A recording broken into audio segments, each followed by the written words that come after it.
lalutuin namin ngayon din sa bukid mga kamangyan. Dahil nga ni ho, birthday na ni Kim, ay for the go!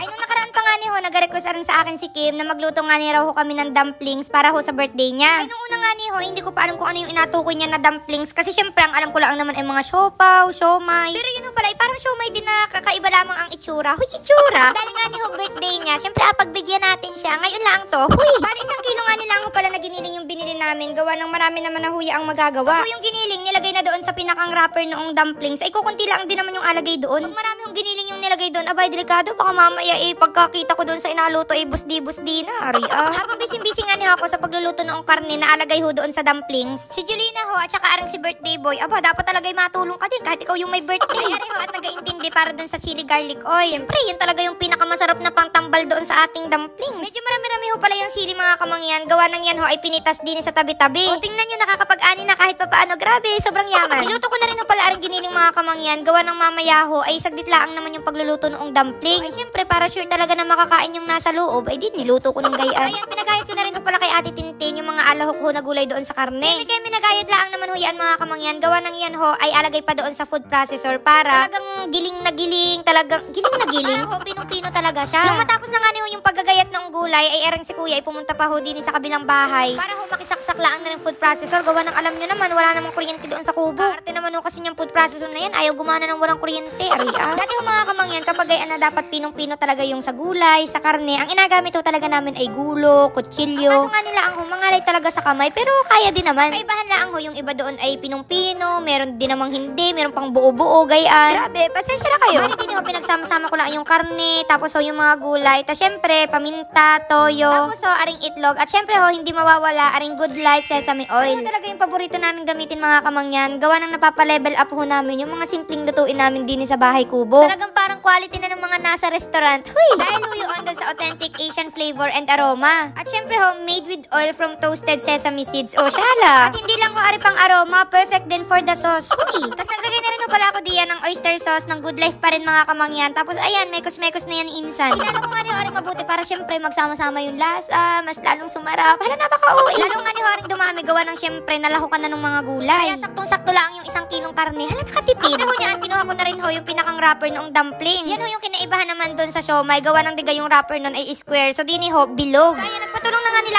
ako diyan kay birthday boy. Wow, birthday boy. Kasi tunay ho, sa una, nahihirapan ho talaga kami kung paano nga ni yung shape, ganyan. Kung paano alagyan ng mga design. Kasi diga ho, parang may mga guhit-guhit pa yan. So nagamit kami ng kutsara laang. Gawa ng first time lang ko talaga namin magawa ng gayaan at sa handa pa sa birthday ni Kim. Tulit ko pa nga ni ho diyan. Saan ka nakakita ng birthday na ang handa ay dumpling? So napakabongga. Ano ko din ho mga kamangyan, may nabibili naman na dumplings doon sa mga grocery. Yung talagang alutuin mo na laang. Kaso nga nila ang medyo pricey. Wow, pricey! Mahal ho talaga, tas iilang piraso lang. Kaya kako, edi kami na lang talaga yung magawa din para marami-rami na rin yung magawa namin. Siyempre ho, hindi lang dumplings yung alutuin namin ngayon mga kamangyan. Magaluto din ho kami ng spaghetti. Gawa ng ilang birthday na ho yung dumaan. Hindi pa ho kami nakakapagluto ulit ng spaghetti. Dahil nga ho, lagi namin dahilan, ay lagi naman ng spaghetti yung handa sa mga birthday. Tas nga ngayon namin na-realize, parang matagal-tagal na rin tayo hindi nakatikim ng spaghetti ha. Wala rin nga ho pala yung dumplings na nagawa namin mga kamangyan. At dahil nga ho, marami kami nagkatulong-tulong din iba-iba ang gawa. Salamat! Akala ho talaga namin nung una, kaya na namin arinikim. Kaya sabi namin sa mga kasama namin, sige, kaya na namin to. Huwag na kami tulungan. Huy, napaka-uwi. Pero parang mga ilang piraso pa lang yung nagagawa namin. Parang napapagod na kami agad. Hala, sabi ho ni tatay, baka tapos na raw ho yung birthday ni Kim at lahat. Kami ho, hindi pa tapos din sa paglalagay noong karne doon sa wrapper. Baka naman tama si paring Jun, kaya nagpatulong na rin kami. Feeling ko tuloy super bait ko doon. Feeling ko payagan na ako mag-asawa. Hala, bakit naman napasingit yun? Para rin pala sa mga hindi pa nakakaalam diyan mga kamangyan, si Kim ho ay 19 years old na. Grabe, hindi na talaga siya bata. Napapansin ko parang isip bata pa rin talaga siya. Parang yung brain niya mga pang 7 years old. Dahil nga niyo, okay naman na rin first batch. O siya, may pa first batch. Siyempre marami-rami ho talaga yung aming nagawa. Kaya autay-utayin ko na ho ng luto. Kung mainit na nga niyo yung mantika din sa kawali mga kamangyan, di isa-isa ko na hong nilagay din ari nga nihong dumplings. Saglit lang ho yun, saka ko na ho nilagay yung tubig. O, akala niyo talaga aprituhin ko yung dumplings Pero pwede din naman prituhin kung gusto ninyo. Ginawa ko kasi namin din ay pinagsamang prito at saka steam. Huy, may pagayon. Siyempre may pagka-crispy ng kaunti. Medyo matibay din yung ilalim. Basta gayon. Ganyan lang ako kasimple yung pagluluto niyan mga kamangyan. Tapos saglit lang ang gawa ng siyempre yung pinakampalaman doon sa loob ay naluto na rin naman ho natin kanina. Bali parang ang inaluto na lang diyan ayun yung pinakang wrapper. At habang nagaluto nga ni ho ako ng dumplings doon na rin naman nung si Julina ay nagsimula na rin magluto ng chili garlic oil. Grabe na talaga ang pagtutulungan. Sobrang nakaka-proud. At kapag gayan ho na kami sa loob na ng bahay kubo nagaluto mga kamangyan, Alam nyo na huyaan, yan ay pabalik-balik ang ulan. Bare months na talaga, malamig na, maulan na. Ay, mga ganyang weather, yung masarap may kayakap. Hala, minsan mapapakanta ka na lang talaga ng malamig ang simoy. Ala, bakit may pakulot-kulot? Para rin pala sa mga hindi pa nakakaalam diyan mga kamangyan, si Kim Ho, yung bunso naming kapatid. Yan ho ay spoiled, yan ang parang pinakang dalaga sa amin. Yung kamay ho niyan, yung kuko niyan, para talagang babae, daig pa yun sa akin. Feeling ko nagkapalitan kami kasi parang ako yung barako sa amin dalawa eh. Pag tinatingnan ko nga niyo siya mga kamangyan, hindi pa rin ako makapaniwala na siya ay 19 years old na. Kasi ho, syempre siya ay bunso namin, parang baby.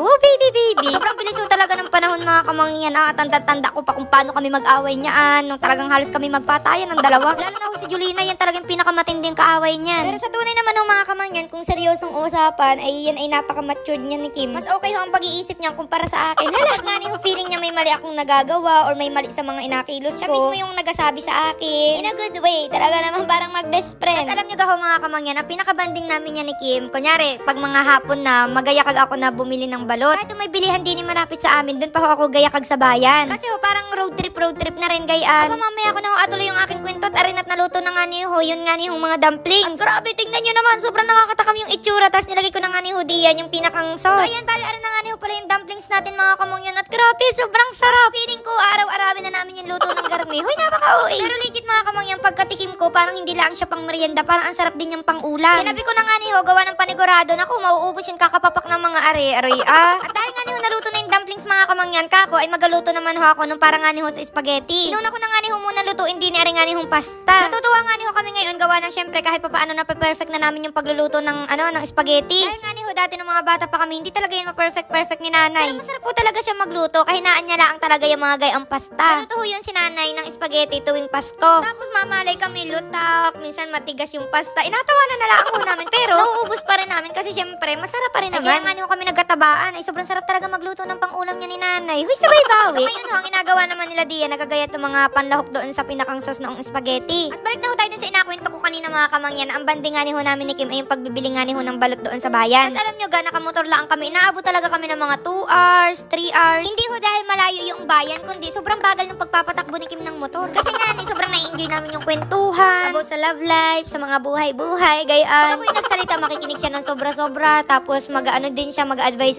Tapos gayon din naman ako sa kanya, tapos parang lang kami nag-chismisan. Tapos alam nyo ga mga kamangyan, one time, na-touch talaga ako dun sa usapan namin. Gawa ng, syempre, ako'y ate, tapos siya ay bunso. Pag siya talaga ay may hiningi, parang maabigay mo agad, bilang kapatid. Tapos sinabi niya, buti na lang ganito tayo mga magkakapatid. Sobrang close natin sa isa't isa. Tapos natawa ako, sabi niya, wag ka muna mag-asawa. Tapos sabi ko, bakit? Sabi niya, syempre, may na akong magpabili sa iyo ng mga gusto ko. Kasi syempre, priority mo na yung asawa mo, yung mga anak mo. Grabe, imagine nyo, nasasabi niya yung mga gayong bagay. Pagdating ko sa bahay, sinabi ko talaga yung kay nanay na bakit gayon yung sinabi ni Kim. Ayan, napakaraming chika. Balik na ho tayo din ng mga kamangyan. Natapos ko na ho yung pagluluto ho ng sauce ng spaghetti. Nakuha ko na nga nila ang dinuyan kay Kuya Bunyik ako ay dalhin doon sa loob ng bahay ko. Bugaw ng pag ako nagkonyan ay naku, delikado at lalo at madulas. Sadyang medyo ma-orange yan mga kamangyan, gawa nga ni ho nung gatas. Naku, kung matitikman nyo yan, sobrang creamy. Depende ho sa inyo mga kamangyan kung yung sauce ay nasa ibabaw lamang o talagang pagsamahan nyo. So kami, ang ginawa na namin, pinagsama na namin. Gawa ng minsan ho nasasayang, minsan ang daming tirang sauce, minsan naman ang daming tirang pasta. O at least ngayon, for the go. Kasi ayan, nilagay na lang ho yung cheese diyan sa ibabaw. Tapos sabi nga ni ho, ay apalamig-lamigin daw nga ni ho ng kaunti. Gawa ng may mga bata ho din eh. Syempre mamaya, dire-diretso din yung kain.